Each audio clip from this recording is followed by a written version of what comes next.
Good afternoon. We're the Irish partners. My name is Catherine Fox, and this is my colleague Siobhan McCabe. And Siobhan is an Irish name, so she'll talk to you a little bit about how to pronounce it later on. We're from Cavan Institute. We're a further education and training college which is located in the Republic of Ireland. We're about 5 to 10 miles away from the border with Northern Ireland, in the centre of the Republic. And we're involved in this project as a result of a meeting between our director, who was on a study visit here to Finland a number of years ago, with Helena and Zana. And Helena and Zana emailed us and said, would we like to get involved in a European project? And I manage the European projects in Cavan Institute, so I said, yes, we'd love to get involved in a European project. My own background, I'm a journalist and public relations executive, and that has been my background. So this project and its focus on dialogical communication methods was of great personal interest to me. And those are subjects that I teach in Cavan Institute, communication skills. So apart from looking at the whole focus of communication skills with entrepreneurs, the personal experience that I would have gained from this project is one of the things that I will be taking away from it after the 2 years. Cavan Institute is a further education and training college in the Republic of Ireland, which means that we take in students who have completed their Leaving Cert, but we also take in students at any age who are seeking to upskill, reskill or retrain. All of our courses are 1 or 2 year long, and they all get national certificate. So Siobhan will talk to you a little bit more about the background of our students, but at the end of the day, many of our students will set up their own businesses, or they may continue on to do further study in the universities, and at which stage they will possibly move on to set up their own businesses once they have completed their training. Both Siobhan and I are senior managers in Cavan Institute at assistant principal level, and we also teach as part of our duty. So we have quite a lot of contact with our students and our young entrepreneurs. So I'll let Siobhan talk to you now a little bit about our entrepreneurial students. Well, in terms of the student profile, as Catherine said, we have students ranging in age from 17 to 70. We have quite a diverse student population. Catherine said they come to the college for various reasons. You know, maybe some come for no particular reason at all. They're just there in front of you. We have different nationalities. Obviously, years ago it used to be predominantly females because of the courses, but now we have a lot of male students as well. The courses ranging from accountancy to hairdressing to beauticians, etc. So quite a range of courses. So that's to just set the context for you in terms of how we applied the methods that we learned in the DIAMI project. In terms of the staff, we discussed this morning. Do we teach entrepreneurial skills as such in Cavan Institute?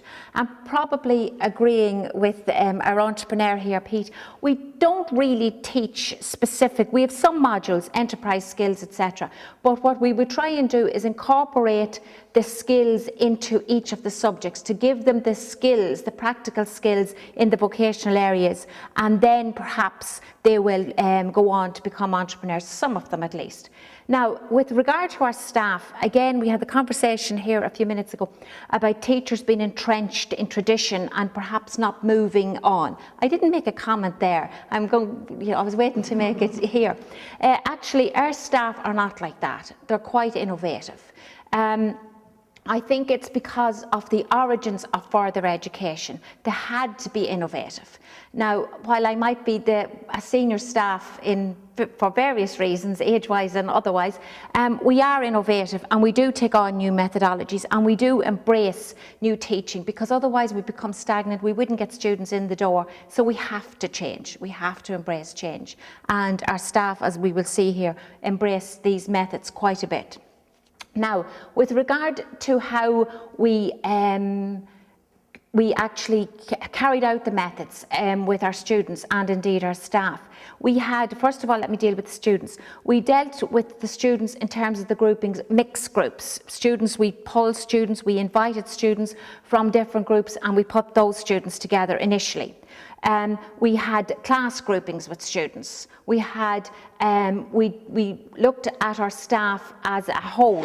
Zana and Helena did some methodologies with our staff as well. We did our staff as a whole. We looked at with our middle management. So we have practiced the methodologies with a lot of different groups and a lot of different profiles of groups. Our staff as well, by virtue of the fact that we change, etc. A lot of our staff have come to us perhaps as mature teachers, not teachers of 21, 22 years old, teachers that have had their own business, that are coming to us from an entrepreneurial background or an enterprise background, as we would say in Ireland. So they're not all the traditional teachers, the degree, etc., etc., etc. So we find that brings a great diversity to the grouping as well. Now, in terms of what we actually apply, now I'm not going to go into every single situation, just a funny story, well, I think it's a funny story anyway, in terms of when we started out first and we were trying to create the learning environment as everybody being equals, and it was with a mixed group. And I said, Cavan was there as well, and I said to the students in the group, I said, I've never done this before. And as a teacher, you have to be confident or whatever. And I said to them, I've never done this before. And one of the students said to me, you mean you don't know what you're doing? And I said, oh no, I do know what I'm doing. I actually didn't, but it worked, So what we've looked at in terms of the dialogic attitude, we practiced method as equals, monitoring our body language. In terms of making dialogue non-fuzzy, we use the dialogue tickets often. We've used those to both practice the methodologies and in our everyday work as well, which we find particularly good. Word for word listening, difficult, very, very difficult for teachers, difficult for staff, because we don't operate the principle of 2 ears and 1 mouth, Creating a dialogical moment. This was the last practices, the last applications that we practiced with our staff. And we did, I did the chaining methodology. We divided our staff. We have a staff about probably 80 teaching staff. We divided our staff into two. Catherine took one group. She did the dialogical tickets and I did the chaining. It worked very well. Staff embraced it because of Helena and Zana and us talking about it and the dissemination of information. They embraced it very well and it actually worked very well. I'll hand you over to Catherine now just about the dissemination of the project. From a PR and journalism background, and given the fact that this is an EU project, we focused quite a lot on dissemination, because apart from meeting the requirements of the project, we realised that with dissemination that we would get across the practical methods that we have been using, and that through effective dissemination internally and externally within Cavan Institute and within our local education and training board, that we would be encouraging people to adopt the methods that we have learned from Helena and Zana. So internally we used it, we spoke about it at our meetings, at our senior management meetings. We used it ourselves in our classrooms. I changed my teaching practice as a result of participating in this project. And considering I'm teaching communications, which is like English, it was very, very effective. But Siobhan and my colleagues who might not have been teaching communications but more practical skills courses also adopted and improved upon their teaching methodologies. In terms of externally, we dealt with our local media. We also dealt with a lot of local businesses that we would have been actively involved in through our work placement programme. We brought them on board, showed them what we were doing, encouraged our students who had participated in some of the pilot sessions to become advocates for the processes they had learned. And it was very difficult in many ways because the Irish love to talk. As Siobhan said, we have one mouth, 2 ears, but in many cases the Irish have made an art of talking, of writing, of having fun. And Helena and Zana were over with us in October last year for the Irish meeting, and I think they stayed with us for an extra day to do some piloting with our staff, and I think they found it extremely challenging because our staff believe in talking. Talking quite a lot, even at meetings. Every opportunity they can, they will talk. And with the advent of social media, which was one of the areas that we focused quite a lot on dissemination, I'm an avid Twitter user, and myself and my colleagues in our multimedia team in Cavan Institute have been using social media quite a lot to talk about dialogical communication and what we have been doing in this project, and how we have actually been using dialogical communication within the college, but also in many ways on social media, where we have been listening to what our students, our prospective students, our partners in industry have been saying back to us. So that's just a little bit about the challenges that I faced in my role, and also on a personal level, and I know Siobhan faced some challenges as well. I suppose the challenges for me, I could see them basically in class. I mean, my default setting is to be monological, as you probably have guessed by me talking here. And so I have to try and remember in a class setting to be dialogical and to keep practicing the methods, not to go back to my default setting of talking all the time. So that's a great challenge for me. One of the areas, I know it's not particularly relevant to entrepreneurs, but is in your personal life. I find the methods very, very useful in your personal life. It's not something I feel the dialogical methods, they're not something that should be switched on and switched off. They should be all embracing in all areas of life. I suppose, unlike Catherine, I use computers because I have to use computers. I'm not an avid social media person or anything like that.